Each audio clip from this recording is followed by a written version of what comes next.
Player 2 has entered the game. A new medieval open world survival game? Could it be exactly what you're looking for? Perhaps. But seriously, what is it? What are its key features and what makes it worth playing? Should I even buy it? I'm Player 2 and these are the kind of questions I'm going to try to answer for you in today's video. And for ease of access to the information you personally find the most important, I've broken it up into several different sections that will be labeled, so if you try skipping forward right now, you'll see exactly what I'm talking about. I hate having to watch entire videos all the way through only to find they didn't even discuss the part that I wanted to hear about, so I refuse to make you suffer the same fate. Also, I want to add before we get started, if this game ends up tickling your whiskers, its price tag on Steam is $29.99, but you can get it for 30% off through Gameavo. Use the link in the description and pinned comment below to safely snag Medieval Dynasty for 30% less than you can find it on Steam. And of course, you'll simultaneously be supporting my channel by using the link down below. So big thank you to Gameavo for giving us that opportunity, and a huge thank you to you for using that link, making my eyes rain with all your generosity. And for some, you may need more than just a scripted video to see if the game is right for you, so tomorrow at 6 p.m. Eastern Standard Time, I will be starting my very first playthrough of this game. Probably will be a great time to get a look at some raw beginner gameplay, and I'll also be giving away a Medieval Dynasty game key during the stream too.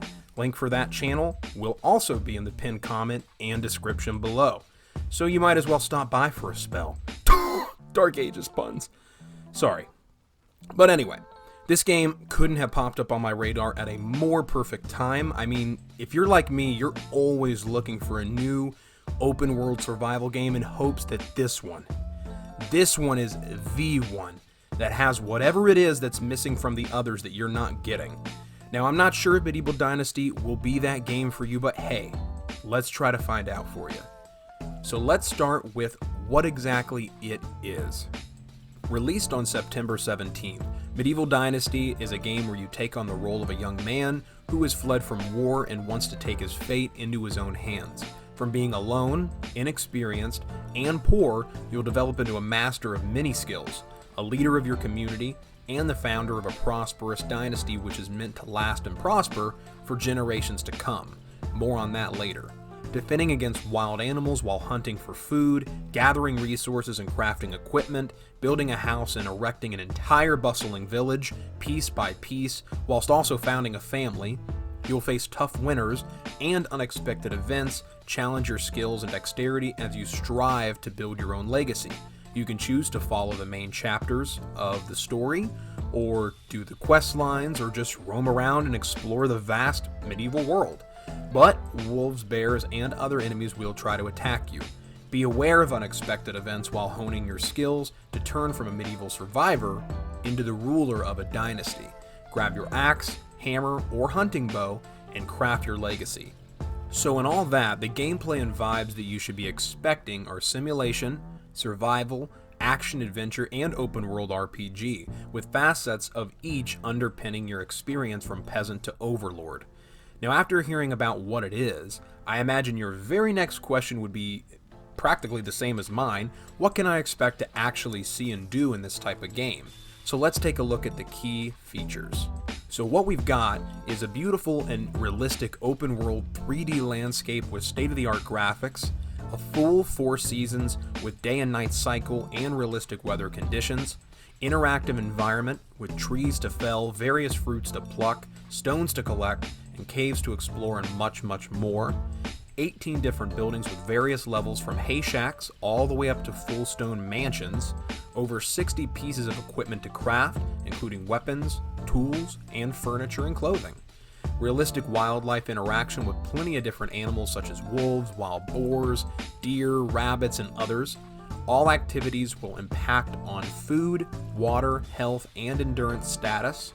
Detailed skill tree for individual character development. A unique set of events and decisions with direct impact on your gameplay. A dynasty reputation system triggering events with the king. Quests, trade and economy, sandbox option, social connections to NPCs, and many more than that. Now, these key features will begin to complement each other as we get further into the video. Just wait till the survival section and the questing piece come up. Anyways, next up is the map. Now, while there is currently no information out on what exactly the size of the map is, we do know that it takes about a full day in-game to run from one side of the map to the other. The in-game map will also show the locations of all the animals and all the locations of caves and clay deposits. In Medieval Dynasty, you will always have to go hunting or look for certain resources to fuel your growing community, so this actually prevents the usual survival headache of wandering around for hours in a big world just to find something obscure. Now, the most important piece of any survival game is its survival aspects. So the very first thing that I want to bring up here is the system Medieval Dynasty sets up for when you die, mainly because it's one of the most unique features in the game. So what you need to know is the seasons change every 3 in-game days, and your character ages accordingly every 12 days by 1 year. If your character is old enough, he will eventually die from old age. If this happens, your dynasty, the village, community, all of it will end.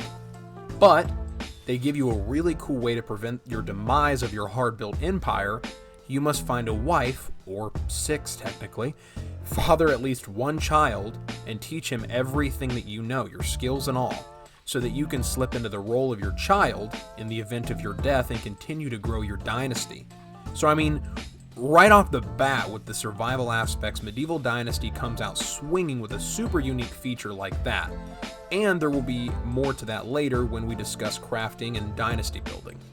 But besides that feature, you'll of course have to deal with the genre standards, making sure that you have enough water and food to keep the bars topped off, along with being dressed accordingly for the weather from the 4 different seasons so you don't die from heat in the summer or freeze to death in the winter. To make this part of the game easier, you'll want to invest experience points into your survival knowledge section of your skill tree, which is a great segue into our next section, experience and the skill tree. In Medieval Dynasty, they take the way they have set up leveling and character development pretty seriously from what I can tell, in the form of experience points that are gained through certain acts within the game. Different acts will add experience to a few different knowledge trees. You have extraction, which determines how good you are at terms of felling trees and mining. Hunting, which is for archery, animal skinning, and affects crafting at the hunting lodge. Farming, which entails taking care of the farm animals, crafting at the barn workstation, and raising crops. Diplomacy, which relies on how good you are at conversing and bartering. Survival, which is how good you are at survival, gathering, and fishing. And lastly, crafting, which entails your abilities of blacksmithing, sewing, and cooking. With each additional experience point that you gain, you can upgrade 1 skill under these sections, such as Iron Liver in the Survival tree, which adds 15% resistance to poisoning, or Bottomless Bag in the Hunting tree, which adds plus 50 to your arrow quiver. As an addition to the skill tree, you'll also have a technology tree that functions in accordance with it, though this will absolutely begin crafting and building a dynasty section. So we're going to start off the crafting and building a dynasty section with the technology tree. What this does is it tracks progress of tools and buildings that you're able to construct. As you gain tech points in 4 different categories, you'll unlock new buildings or crafting tables that relate to those points, each rife with schematics for you to purchase with the in-game currency, which is coins. They consist of a building section, which is for all the standard buildings that you can create, like homes for your villagers that you employ, the survival section that allows you to build things like the hunting lodge, the farming section, which allows you to build things like the barn or the hen house, and the crafting section, which allows you to build things like a workshop or a smithy or blacksmith, whatever you want to call it. The more you upgrade your technology, the more you'll grow your dynasty and be able to do bigger and better things in game. Plus, you'll need to unlock practically all the crafting tables from that menu. And you'll need to craft just about everything that can be added to your town. You can and need to build homes for settlers that you attract to join your community through diplomacy.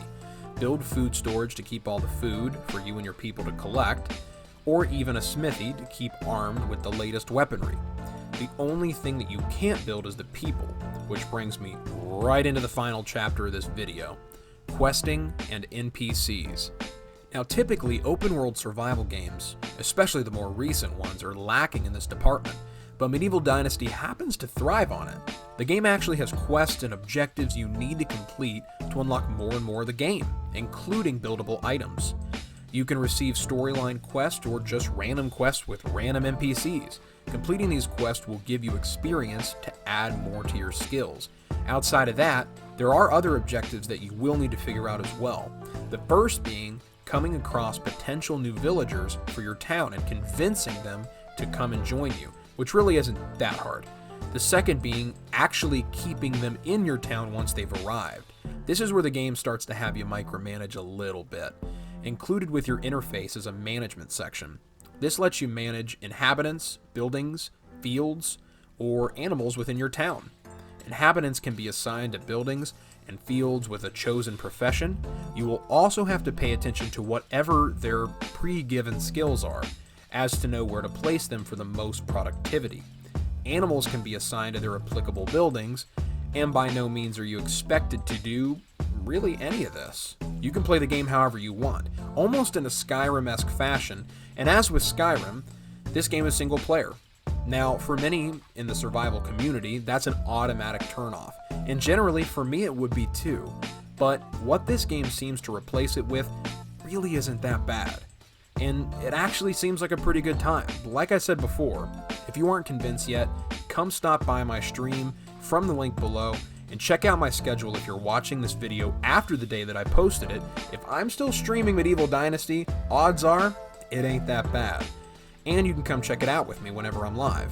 Otherwise, check out another video coming up right now.